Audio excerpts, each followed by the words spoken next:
Good evening, students. Today we will start common but different responsibility. Chapter 8 का topic है common but different responsibility. Common कल हमने किया था ग्लोबल कॉमन्स क्या है, जिसपे किसी एक स्टेट का राइट ना होके, किसी एक इंडिविजुअल का राइट ना होके, बल्कि हेरिटेज है, विरासत है जो सबकी कॉमन है. वर्ल्ड हेरिटेज, जिसमें हमने अंटार्कटिका की बात की थी, आउटर स्पेस की बात की थी, एयर स्पेस की बात की थी, वो चीज़ें. तो उसी के रिगार्डिंग क्वेश्चन है. कॉमन है बट डिफरेंट रिस्पॉन्सिबिलिटी है. अब कॉमन क्या है? चीज़ें कॉमन है बट रिस्पॉन्सिबिलिटी डिफरेंट क्यों है? क्योंकि कुछ कंट्रीज़ ने एक्सेस लेवल पर जाकर नेचुरल रिसोर्सेज का मिसयूज़ किया है, जिससे इन्वायरमेंटल डिग्रेडेशन बहुत ज़्यादा हुआ है. ठीक है, जिससे नेगेटिव इफ़ेक्ट आए हैं जो हमें देखने को मिल रहे हैं. इसीलिए ये कहा गया है कॉमन तो है बट रिस्पॉन्सिबिलिटी डिफरेंट होगी, क्योंकि जिन्होंने जितना मिसयूज़ किया है उनको अपनी उस रेशो में नेचुरल रिसोर्सेज के यूज़ करने की रेशो को कम करना होगा, ताकि जो इन्वायरमेंट पे इफ़ेक्ट आ रहा है उसको कम किया जा सके. ठीक है, let's discuss, let's start. Rio declaration हुआ था, जो बताया था रियो डी जेनेरियो में हुआ था. ठीक है, ब्राज़ील में. तो देखिए आप, रियो डी डिक्लेरेशन ने कहा है दैट स्टेट शेल कॉपरेट करना होगा in the spirit of global partnership. Global partnership की सबका कॉमन है, उसमें क्या करना होगा? स्टेट को कॉपरेट करना होगा to conserve protect and integrity of earth ecosystem. कि अगर अर्थ के इकोसिस्टम को बचाए रखना है, उसको प्रोटेक्ट करना है, तो ग्लोबल पार्टनरशिप की स्पिरिट रखनी होगी. यानी ये नहीं है कि कोई कंट्री मिसयूज़ कर ले, उसको ये नहीं कि मैं क्यों इसको प्रोटेक्ट करूँ, ठीक है, जितना यूज़ कर सकता हूँ उतना हद से करूँ. नो, ऐसा नहीं है.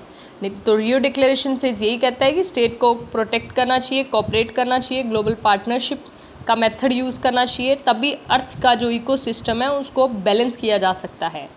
ठीक है, नेक्स्ट वो ये कहता है इन view of different contribution of global environment. सबका डिफरेंट कंट्रीब्यूशन है अलग अलग कंट्री का ग्लोबल इन्वायरमेंट डिग्रेडेशन को लेकर, किसी का ज़्यादा किसी का कम.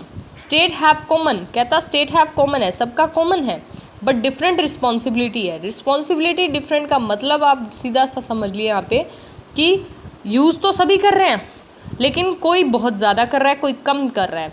इसीलिए अब डेवलपिंग कंट्री का ये कहना है कि डेवलप्ड कंट्री ज़्यादा कर रही है, तो वो रिस्पॉन्सिबिलिटी उसकी ज़्यादा होगी कि वो जो मिसयूज़ कर रही है उसको कम करे. यहाँ पे डेवलपिंग कंट्री इस बात का दावा करती है कि मिसयूज़ डेवलप्ड कंट्री ने ही किया है.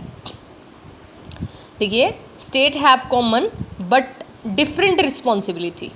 Developed country accepted the responsibility. Developed country को एक्सेप्ट करनी होगी ये responsibility that they are more responsible for the pollute environment. उनको इस बात को स्वीकारना होगा कि वे ज़्यादा रिस्पॉन्सिबल है इन्वायरमेंट को पोल्यूट करने में. ठीक है, क्यों? टेक्नोलॉजी के माध्यम से उन्होंने बहुत ज़्यादा मिसयूज़ किया है, इंडस्ट्री बहुत ज़्यादा खोली है, फाइनेंशियल रिसोर्स पैसे के लालच के लिए उन्होंने जो हमारे इन्वायरमेंट के साथ बहुत ज़्यादा पोल्यूट किया है, छेड़छाड़ की है. उसके लिए कहते हैं कि टेक्नोलॉजिकल और फाइनेंशियल रिसोर्सेज का मतलब इतना ज़्यादा लेवल बढ़ाने के लिए इन्वायरमेंट को इफ़ेक्ट डाला है. इस बात को उनको रिस्पॉन्सिबिलिटी लेनी होगी. They command largest share of historical and current global mission has originated in developed country. क्या कहते हैं? लार्जेस्ट शेयर है ना जो, किसमें?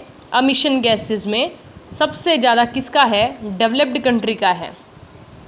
Largest share of historical and current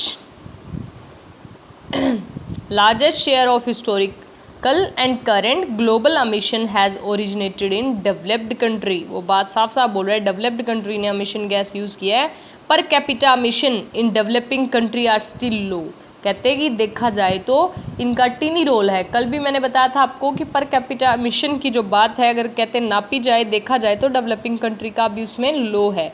कहते हैं कि अंडर क्योटो प्रोटोकॉल, हमने तो इस बात को क्योटो प्रोटोकॉल के अंडर डेवलपिंग कंट्री ने ये डील कर ली है कि वो इंडस्ट्रियल जो कंट्रीज़ है उनको क्या करना होगा?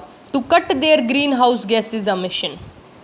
ठीक है, ग्रीन हाउस से जो गैस निकल रही है उसको उत्सर्जन जो हो रही है जिससे इन्वायरमेंट ख़राब हो रहा है उसको कम करना होगा. ये जो साइकिल है उसको रोकना होगा। उसने कहा है कि हमने तो अंडर क्योटो प्रोटोकॉल में आके इन बात को, इन प्रिंसिपल्स को मान लिया है, बट डेवलपिंग कंट्री या इंडस्ट्रियल कंट्री जहाँ पे बहुत ज़्यादा फैक्ट्रीज़ हैं, उनको इस ग्रीन हाउसेज गैसेस को कट करना होगा। Following principles of common but different responsibility, इस प्रिंसिपल को ध्यान में रखते हुए common but different responsibility India का व्यू है कि developed country which have accumulated emission over a long period of time, यानी कि जो डेवलप्ड कंट्री है बड़े लंबे समय से एमिशन गैसेस का प्रयोग कर रही है, आगे से आगे बढ़ता जा रहा है, इनका ये जो रेशो है एमिशन गैसेस के यूज़ करने का, उसको उसे कम करना होगा। कॉमन है बट डिफरेंट रिस्पॉन्सिबिलिटी, क्योंकि उन्होंने ही इसको ज़्यादा मिसयूज़ किया है। इस बात को लेकर ये टॉपिक है आपका कि ये प्रिंसिपल इस पर बेस्ड है कि कॉमन तो है, ग्लोबल कॉमन्स है, बट डिफरेंट रिस्पॉन्सिबिलिटी है।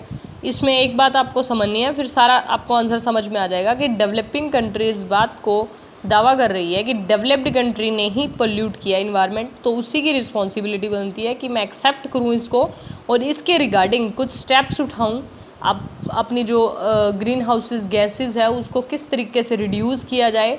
पर कैपिटा एमिशन का जो टीनी रोल डेवलपिंग कंट्री का है, तो डेवलप्ड कंट्री भी उसमें कुछ कम करे ताकि इन्वायरमेंट को प्रोटेक्ट किया जा सके।